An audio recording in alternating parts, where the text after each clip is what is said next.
Hey guys, welcome to the Driven to QP channel. Hey, if this is your first time on the channel, please hit the subscribe button and the bell so you can stay up to date on all my videos. Today's a really cool video. I met a gentleman, his name is Walt. Walt is not a video friendly person, but that doesn't matter. He has still welcomed me to come over and see some of his toys. And I gotta tell you, what caught my eye was his Bronco at a car show that I was at recently. So, I wanted to tell you guys that if you haven't been around some of these older Broncos, this thing's pretty special. And for you Euro guys, if you're watching the video, you're going to be in for a surprise there as well. So with that said, stay tuned, don't skip through anything, and as always, I appreciate you watching. So here's Walt's 77 Bronco, and I'm going to have him talk about the car while I walk around it in just a minute here, but I just wanted to give you guys a quick preview of this thing. And we're going to pop the hood and he'll open the doors up and we'll talk some more about the car. But I wanted to point out something that just to give you an idea, like Walt was telling me, it's a Grand National winner, so that should tell you just how special the thing is from a being complete and clean. And this thing, I'll show you some undercarriage video here in just a minute too. But this thing's, in my opinion, off the hook, and I hope that you guys appreciate it as much as I do. And this is just one of the vehicles we're going to look at. I think what impressed me was the fit and finish of the build on this when I saw it, and you can kind of see just how well the jams match. The doors have been sprayed. Everything looks like it's as good as it is on the exterior, including the dash here. And I just wanted to give you guys an idea of what it would have been like back in '77 if you went into the dealer to buy one of these. And it's kind of sparse inside, but it's complete. The seats caught my eye. They remind me of Mustang seats, obviously. And then you can see in the back, and even the roll bar, I mean, just everything in general, as you can see, is just like it would have been just purchased, came off the showroom floor. I just thought that was crazy. Look inside back here, just how clean it is. And of course he has the spare on it with the cover. And I think that I wonder if they'll do this on the new Broncos. That was a trademark forever, where you got a cover that said Ford Bronco on the back of your spare tire. But just incredible how clean it is. I wanted to point out here too, this is a sport package Bronco, and Walt's going to tell you a little bit as I show you the motor here about the vehicle and what makes it so unique. So this is a 1977 Ford Bronco. It's the last year that they made this style, the early Bronco. This one is one of 200 made because it is a sport Bronco, and it is also a special decor package. Special decor got you the stripe, and you could also get the top, instead of being white, the same color as the body. So this one, obviously, I didn't notice that until you just pointed that out. Yeah, normally you see them with a white top. Yeah. But, Let me close the door to give you guys an effect here. And then you'll see the fuel doors on the side of the vehicle. That's the 77's the only year that had those. Oh. All the rest of them had the gas caps came through the side. That's a nice clean look. And let me give you guys a perspective from underneath of just what this thing looks like. Obviously, if it's a Grand National winner, you guys are expecting it to be clean, but it is perfect underneath. And I'm going to shoot you from the front as well here. I don't mean to interrupt you. I just wanted to give folks an impression of just how clean all your work was in time that you put into this. I can't get over just how this thing is literally like a brand new vehicle. That was the intent. That was the intent, obviously, yeah. And it did. It turned out fantastic. So as cool as that Bronco is, right, you would think a guy with a Grand National winning Bronco would be satisfied with just one, but no, he decided he wanted two. But the second one is a work in progress, and he's gonna, you ready for this? He's gonna rock crawl it. And it is so nice. I can't imagine doing that, but he totally says he's into it. He's gonna rock crawl it. He's gonna take it on some of these parks, these off-road parks, and do some cool stuff with that. So I got to show you what's in the garage that he's working on that project, and then we'll go to that Euro content that I promised you. So guys, you know, I came here and I didn't expect to see this, and you know, there's so much done to this already, and you know, I just wanted to take some time because I'm impressed, and you know, this is what year is the Bronco that this started out as? This one's a 74. 74. I mean, look at the shocks, and he says, I mean, this is a nice. There's some money, some time put into this. This is going to be a super nice vehicle. And before I go, I'm giving you quick glimpses of everything, but just to show you how serious before we go any further. Not that the wheels and tires don't give it away, or the motor sitting there, which we're going to talk about.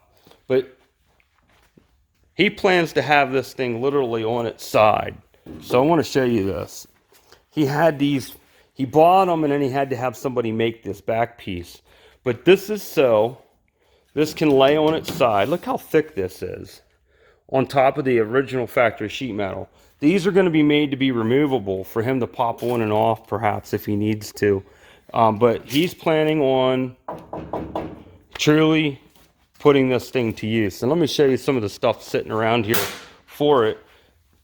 He's got, you know, winches. He's got, look at this bumper that he's made himself with the help of a neighbor with a fab shop. I mean, this is just some quality stuff that I can't begin to, I couldn't replicate this. You know, but, you know, I think it's fantastic that you have somebody here who's willing to do this. So without further ado, let's start with the wheels. And why don't you talk about your wheels and tires quickly? So the wheels are something that I saw overseas that are the same company that Hutchinson that makes wheels for the Humvees. So it's a two-piece wheel that has a dual bead lock. So you can run those with 0 PSI, 0 pressure in them, and the tire will stay on the wheel.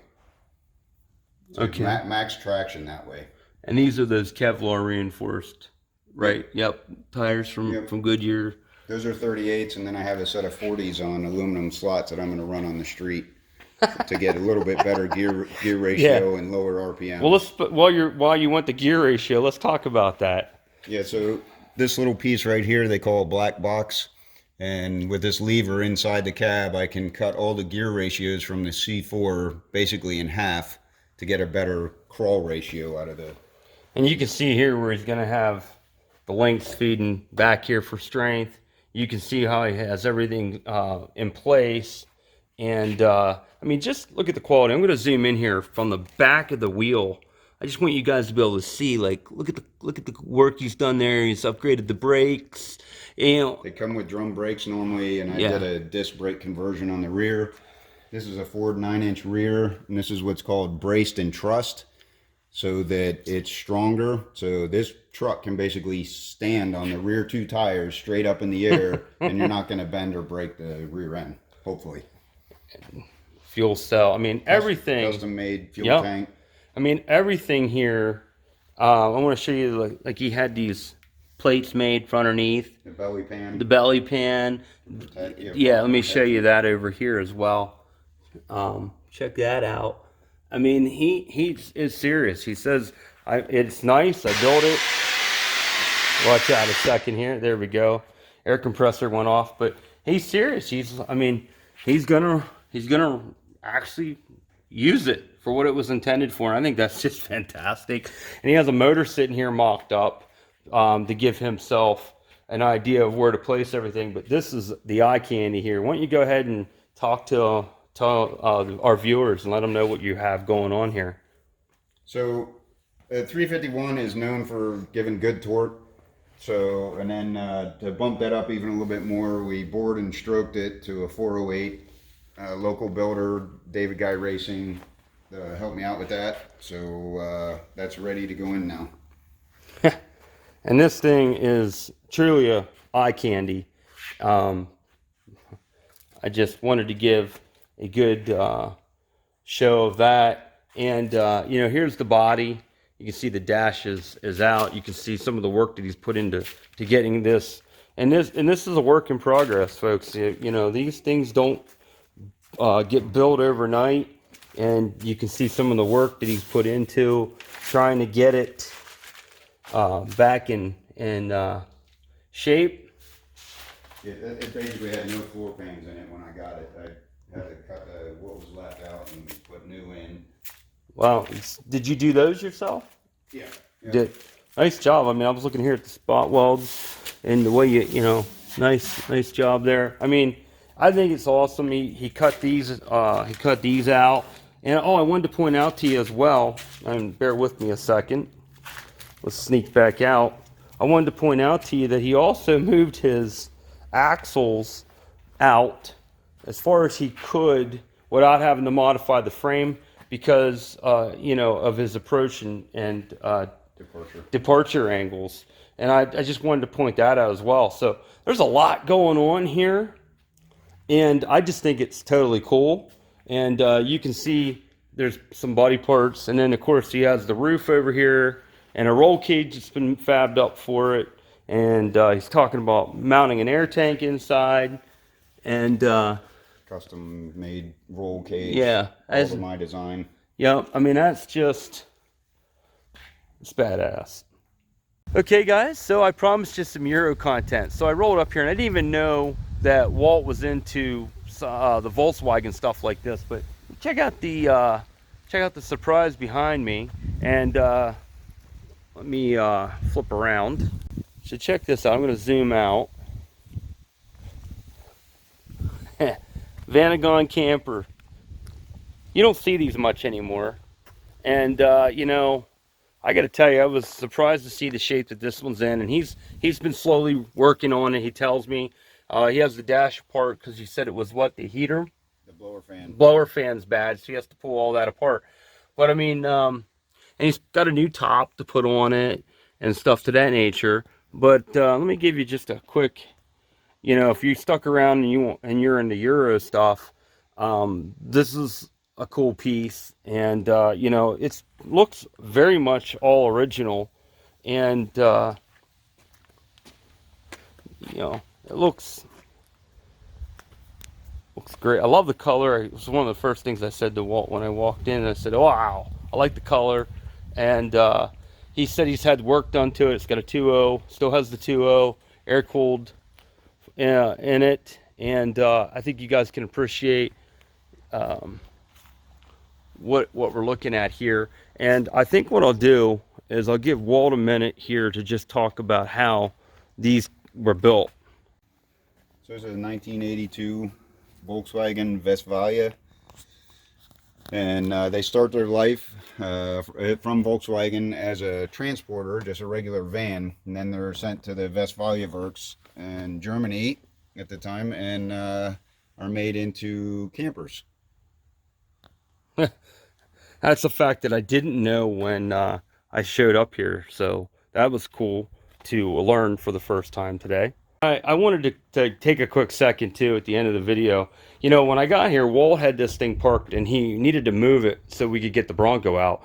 And I noticed a couple things. First of all, that it sits a little high, and then he started it, and the sound, the cold start up, tells me that this thing's not stock. And of course, walk around, he's got the lights on the front. He tells me that he has to often go to West Virginia, and the roads being rough at times, he did raise the car up a little bit. He put a skid plate under it. But what really impressed me was he tells me that he did an automatic to a manual transmission swap, EGR deleted, straight piped this thing, and now he's put a resonator on it to quiet it down a little bit. But you know, the thing sounds great, and you know, he's done little things to upgrade and strengthen the frame and things of that nature. And this is his everyday car, and I just thought it was cool to point that out. But wait till you hear it. This thing sounds so cool. And again, don't want to shoot Walt in the video. He's asked not to be in the video, so but I want you guys to hear how cool this thing sounds.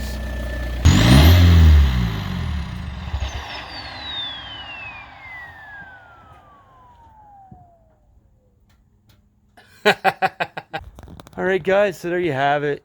I want to thank Walt for man, just letting me come out today and opening up his garage and his shop and just letting me see what he's working on and enjoying some of fruits of his labor, so to speak. Listen, if you're in Central Pennsylvania, you're a subscriber, and you'd like to have your car featured on the channel, just like Walt's were today, man, just hit me up in the comments. I love meeting my viewers, and I dig getting to get out and meet people, great people. Car people are such great people. But with that said, before I sign off, I just wanted to say to Walt, who's served in the military, thank you for your service. Thank you for having me. New merch is out. This is my original merch from a few years back. I just wanted to give you guys a great look at it, but I'm on Teespring now, and I don't know, I have something like 20 different designs out there, so you need to check those out as well. And I'm going to go ahead and I'll put up the information right now on the video for you. But with that said, if you haven't already done so, hit that subscribe button, and until next time, driven to compete, watch, like, subscribe. Have a great day.